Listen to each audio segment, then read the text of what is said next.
जननीं शारदां देवीं रामकृष्णं जगद्गुरुं पादपद्मे त्वयो श्रित्वा प्रणमामि মুহুর্মুহু। পূজনীয় স্বামী লোকেশ্বরানন্দজি মহারাজের সম্পাদনায় রচিত শতরূপে সারদা গ্রন্থ থেকে পাঠ। পৃষ্ঠা সংখ্যা 455। লোকশিক্ষায় শ্রীমা। জগতে মহৎ আদর্শের অভাব নেই, নেই মহৎ বাণীর অভাব। অভাব শুধু গ্রহণিচ্ছু চিত্তের। অনিচ্ছুক শিশুকে মা যেমন তার পুষ্টির জন্য লেগে পড়ে থাকে, ভুলিয়ে ভালিয়ে ধরে বেঁধে দুধটুকু না খাইয়ে ছাড়েন না, শ্রীমাও তেমনি তার সন্তানদের মুক্তির জন্য লেগে পড়ে থাকে। লেগে পড়ে থেকে ভুলিয়ে ভালিয়ে ধরে বেঁধে আনন্দলোকের অমৃত স্বাদটি পাইয়ে তবে ছেড়েছেন। যুগে যুগে কালে কালে লোক উদ্ধার করতে ঈশ্বরের অবতরণ ঘটে। সমাজ যখন আত্মবিস্মৃত হয়ে বিভ্রান্তির পথে ছোটে, কল্যাণ অকল্যাণ শ্রেয় অশ্রেয়ের পার্থক্য হারায়, মানুষ শব্দটার অর্থ ভোলে, তখনই ঈশ্বরকে নেমে আসতে হয় আলোর মশাল ধরে অন্ধকার যুগকে পথ দেখাতে। সময়সীমা পার হলেই লোকলোচন থেকে অন্তর্হিত হতে হয় তাকে। কিন্তু লোকমানসে যে শুভশক্তির বীজ বপন করে যান, তা সমকাল এবং দূরবর্তীকাল পর্যন্ত অন্ন যোগায়। এমনই এক যুবসন্ধিকালে ঠাকুর শ্রী শ্রী রামকৃষ্ণ ও শ্রী শ্রী মা সারদা দেবীর পূর্ণ আবির্ভাব, অন্ধকারে পথ দেখাতে। দীপশিখা জ্বলতে থাকে গৃহকোণে বা দেহলিতে, আর আলোকরেখা বহুদূর পর্যন্ত বিস্তৃত হয়। তাই বাংলাদেশের ক্ষুদ্র গ্রাম কামারপুকুর জয়রামবাটি থেকে বিচ্ছুরিত আলোকধারা পৃথিবী প্লাবিত করে। আশ্চর্য এক সমন্বয় মন্ত্র দিলেন তারা যুগকে, কালকে, পৃথিবীকে। আর দিলেন ভালোবাসা, অগাধ অফুরন্ত ভালোবাসা। জ্ঞানী পণ্ডিত, ত্যাগী বৈরাগী, ভক্ত শরণাগত, আবার মূর্খ অজ্ঞানী, পাপী তাপী, সকলের জন্যই রয়েছে তার ভালোবাসার ভাঁড়ার, দুহাট করে খোলা। ভালোবাসায় তাঁর শিক্ষামন্ত্র। সেই অফুরন্ত ভালোবাসার সুনিবিড় স্নিগ্ধ ছায়া এসে বসতে পারলে শান্তি আসে, সান্ত্বনা আসে, আর ভরসা আসে। আমরা গৃহহীন নই, আমাদের একটি আশ্রয় আছে।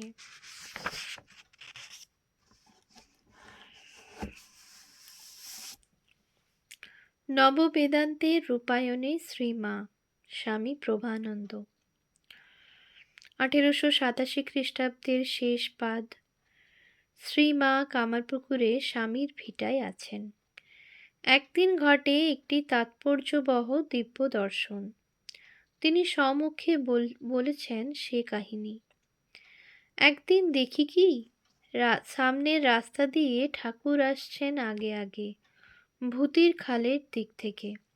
পিছনে নরেন, বাবুরাম, রাখাল, যত সব ভক্তেরা। কত লোক! দেখি কি, ঠাকুরের পা থেকে জলের ফোয়ারা ঢেউ খেলে খেলে আগে আগে আসছে, এই জলের স্রোত। আমি ভাবলুম, দেখছি ইনিই তো সব, এর পাদপদ্ম থেকেই তো গঙ্গা। আমি তাড়াতাড়ি রঘুবীরের ঘরের পাশের জবা ফুল গাছ থেকে মুঠো মুঠো ফুল ছিঁড়ে এনে গঙ্গায় দিতে লাগলুম। উৎস শ্রী শ্রী মায়ের কথা, দ্বিতীয় ভাগ, উদ্বোধন কার্যালয়, কলিকাতা, অষ্টম সংস্করণ, 1385, পৃষ্ঠা 132। অনুমান করতে পারি শ্রী মায়ের মানস আকাশে ভেসে উঠেছিল কয়েকটি বিচিত্র সুন্দর স্মৃতিখণ্ড। স্বামী সোহাগিনী শ্রীমার করায়ত্ত ছিল ইচ্ছা মৃত্যু। স্বামীর মহাপ্রয়াণের পর তিনি দেহত্যাগের সংকল্প করেছিলেন। সে সময়ে শ্রীরামকৃষ্ণ তাকে দর্শন দিয়ে বলেছিলেন, না, তুমি থাকো, অনেক কাজ বাকি আছে। নরকলেবর বিমোচনের পর শ্রীরামকৃষ্ণ আবির্ভূত হয়ে শ্রী মাকে নিশ্চিত করে বলেছিলেন, আমি কি কোথাও গেছি গা? এই যেমন এ ঘর থেকে ও ঘর। তাছাড়াও কাশীপুরে একদিন শ্রীরামকৃষ্ণ আবেগের সঙ্গে বলেছিলেন, না না, তোমায় অনেক কিছু করতে হবে। মনে পড়ে অদ্বৈত বেদান্ত সিদ্ধির প্রায়ান্তে শ্রীরামকৃষ্ণ উপলব্ধি করেছিলেন যে প্রবল আধ্যাত্মিক তরঙ্গ তাহার শরীর মনের দ্বারা জগতে উদিত হইবে, তাহা সর্বতোভাবে অমোঘ থাকিয়া অনন্তকাল জনসাধারণের কল্যাণ সাধন করিতে থাকিবে। উৎস শ্রী শ্রী রামকৃষ্ণ লীলা প্রসঙ্গ, প্রথম ভাগ, স্বামী শারদানন্দ, সাধক ভাব, উদ্বোধন কার্যালয়, কলিকাতা, 1386, পৃষ্ঠা 303। এই আধ্যাত্মিক তরঙ্গই নববেদান্তের রূপ নিয়ে আবির্ভূত হয়েছিল।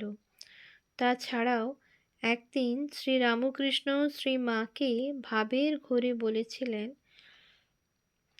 দেখো, কলকাতার লোকগুলো যেন অন্ধকারে পোকার মতো কিলবিল করছে, তুমি তাদের দেখো। অবতার পুরুষ তার লোকসংগ্রহের বিরাট দায়িত্বের অংশীদার করেছিলেন জীবনসঙ্গিনী স্বয়ংপ্রভা শারদামণিকে।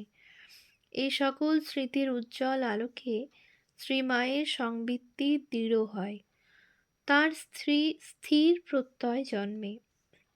শ্রীরামকৃষ্ণের মধ্য দিয়ে বহু জনহিতায় কল্যাণেষণা প্রবহমান হচ্ছে, তার জন্য অপেক্ষমান গুরু দায়িত্ব।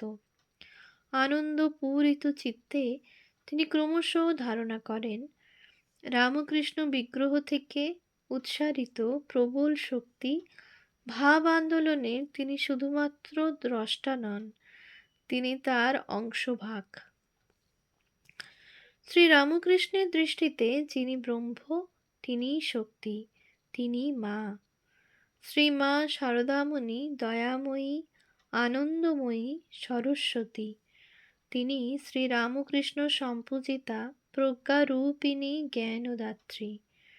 শ্রীরামকৃষ্ণের মূল্যায়নে মন্দিরের চৈতন্যময়ী ভবতারিণী, তার গর্ভধারিণী জননী ও তার পদসংবাহনকারী শারদামণি একই সত্তার তিন প্রকাশ।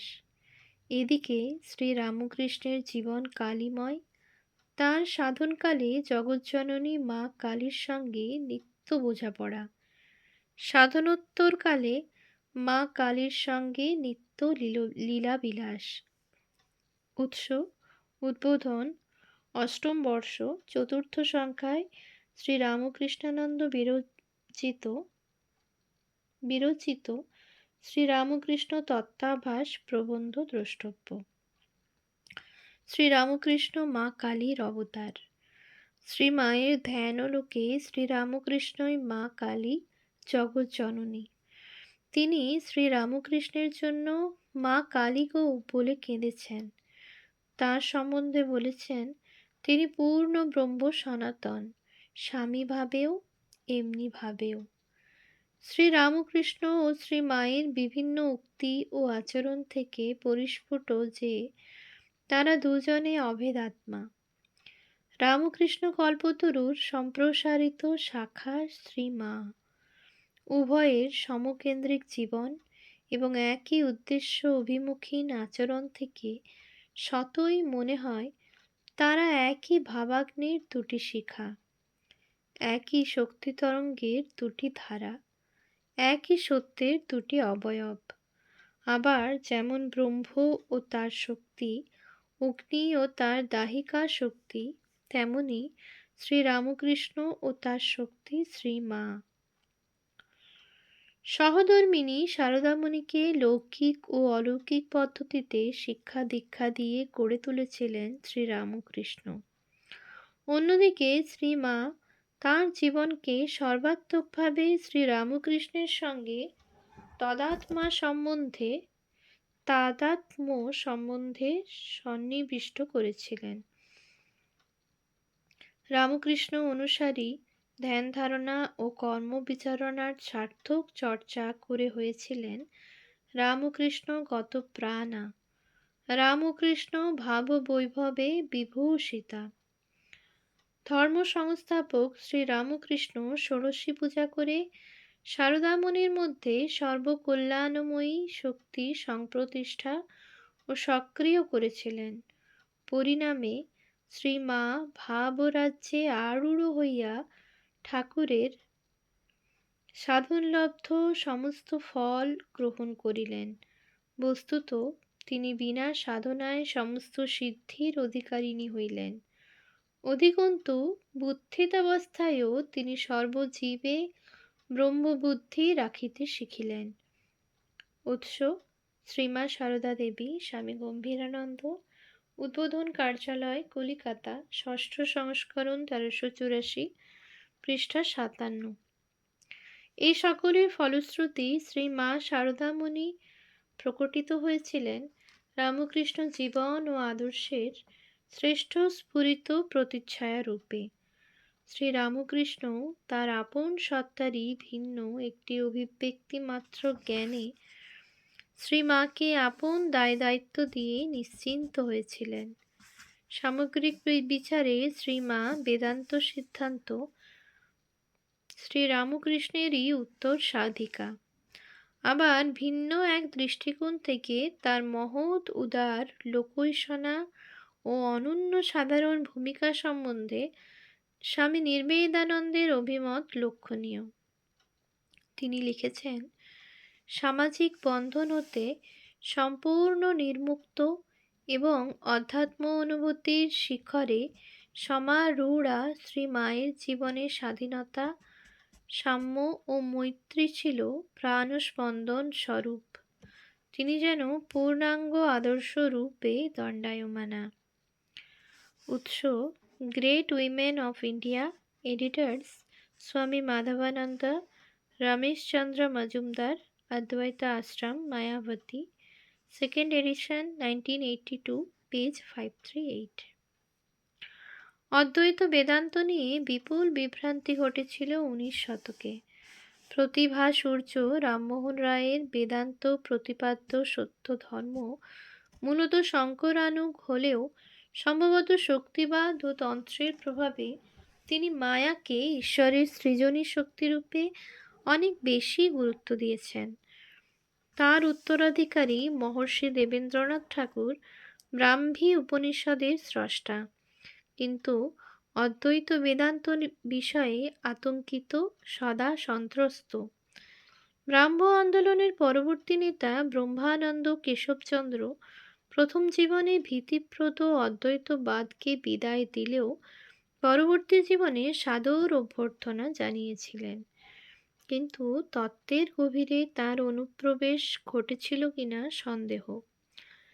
তীক্ষ্ণ ধী অক্ষয় কুমার দত্ত বিভিন্ন বেদান্তবিদের ন্যূনতা দেখে তাদের জন্য প্রস্তাব করেছিলেন বেকনের মতো একজন পথপ্রদর্শক।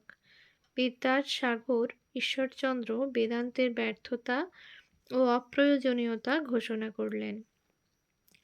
মননশীল বঙ্কিমচন্দ্র লিখলেন, ঈশ্বরই সর্বগুণের সর্বাঙ্গীন স্ফূর্তির ও চরম পরিণতির একমাত্র উদাহরণ।